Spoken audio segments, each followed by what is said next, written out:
I was 7 the day my father handed me the thrift store oars of a chipped rowboat and told me to listen to the lake before I moved. The lake was a quiet, patient thing in those summers, a wide sheet of blue that seemed to know all the right secrets and never hurry you to the answer. It lived behind the white fence of pine and the weight of the hill that pressed down the heat until the air tasted like honey and copper. The house smelled of bread, buttered at the edges, of old wood and rain-soaked canvas, of the kettle singing softly on the stove as if coaxing some shy memory to stand up straight. We drove along a road that curled like a question mark through fields of barley and dandelions, and when we reached the shore, the world tilting just a little at the edge of the water, I could hear the soft sigh of the oars in their sockets.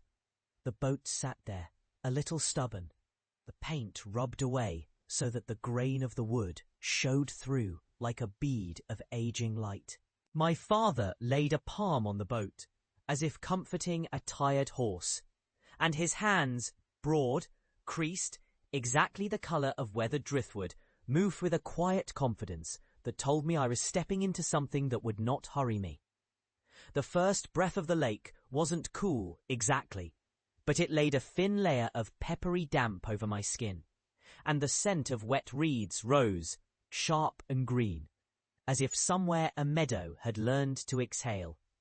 A gull cried somewhere beyond the point, and the far-off whistle of a fishing boat came like a distant bell. The boat hummed with its own small life as my father coaxed me to sit on the bench and rest the oars along the ribbed side. He taught me to feel the boat's weight settle into the slow, patient rhythm of the water. I watched his hands, the way the knuckles moved with a stubborn tenderness, how he never rushed the thing. How the boat seemed to listen in its own slow way and respond with a little sigh of wood and rope. "Listen," he said, not loud, almost as if he was speaking to the water itself.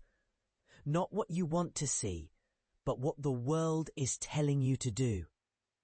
And then, when I pressed the oars into the oarlocks, he placed his hand over mine, guiding my grip with a trust that felt older than him, older than me, older than even the lake. The hull answered with a dry little cough as the first stroke found its place. And for a breathless moment, I believed the lake could be moved by a boy's simple will. But the movement wasn't mine alone.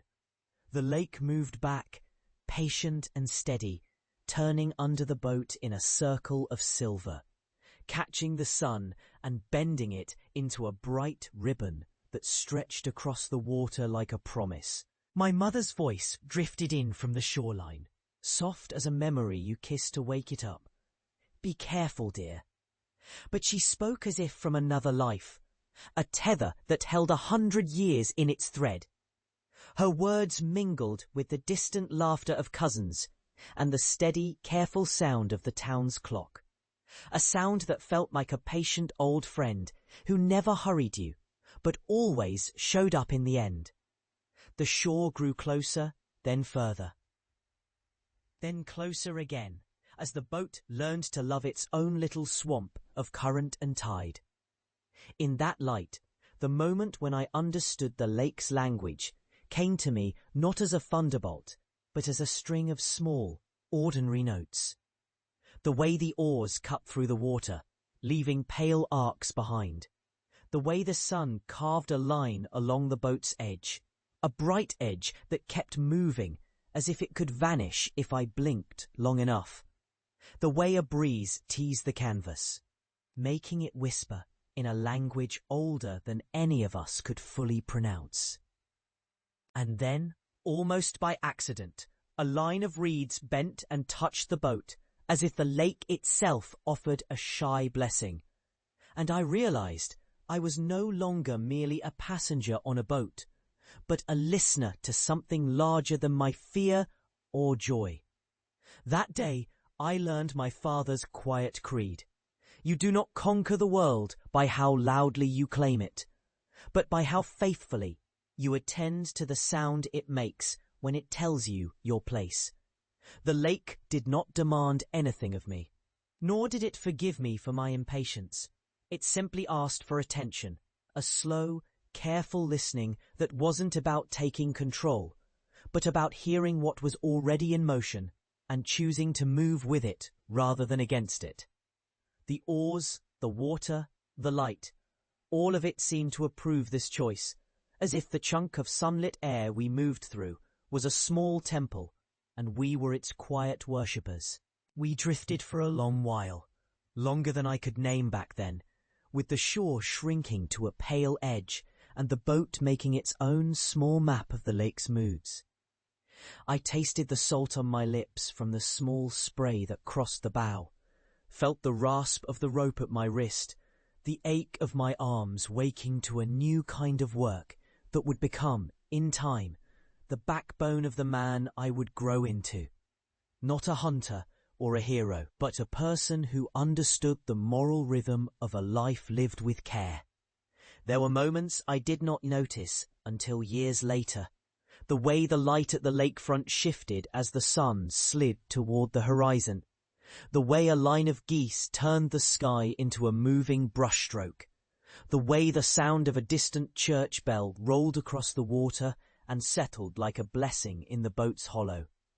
In those hours, the world didn't expand so much as it clarified. Small acts matter. Quiet perseverance is not weakness. Love has a practice, not a proclamation. My father's presence was not dramatic in those days, but it was a steady heartbeat I could always turn toward. The memory of him turning the oars with a patient, certain hands that knew when to push and when to yield. When we finally returned to the shore, the boat settled against the pebbled bank with a respectful sigh, the water slipping off like a shy secret. My legs trembled from the effort, and my chest hummed with the sort of exhaustion that feels like a blessing in disguise, the kind that says in its own quiet voice, "You have learned something that will stay when everything else has changed." My father set the oars down with the care of someone who values what has been earned through work and time rather than through impulse. He wiped the damp salt from my cheeks with a rough wipe of his thumb, and he smiled with that half-sagging mouth of his. That memory did not declare itself loudly in the days that followed. It folded itself into the rhythms of our summer routine. The family meals that tasted of lemon and fresh bread. The afternoon naps in cool rooms that smell faintly of soap and lavender. The evenings when we gathered on the porch and listened to crickets tickle the night with their tiny lanterns of sound. Yet somewhere hidden within those daily acts, the lake's quiet education kept speaking in its soft, unassuming way. I learned to measure life by the rate at which a day could turn a fear into a task into a habit into a line of work you could stay faithful to, even when the world turned loud and uncertain. In the years that followed, I did not become a fisherman or a poet, though the memory of that lake kept returning to me like a patient tutor. I became, instead, the sort of man who could mend a broken chair with his rough, careful hands, who could listen to someone speaking softly and not interrupt, who could tell a story without shouting it into the room, so that the listeners might find their own resonance in it. The lesson was never grand, but it was strong enough to steady me through storms of doubt, through losses that felt too heavy to bear, through the quiet that follows the last page of a life well marked by its small, faithful acts.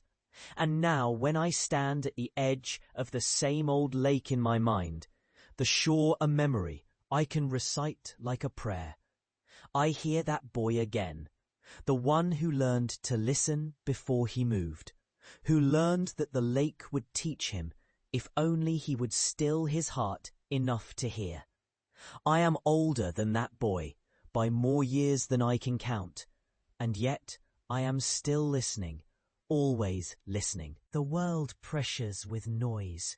The clock ticks forward without apology, and the days arrive with a heavy bag of duties. But time, I have learned, does not erase the quiet things that shape you.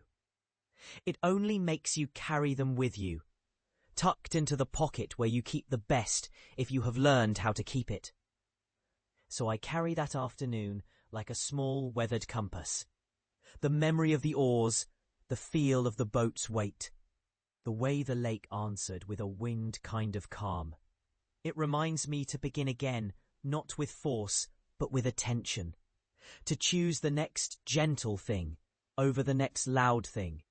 To trust the slow water of a life as it carries you toward a shore you never fully reach, but that always draws you closer to who you are meant to be.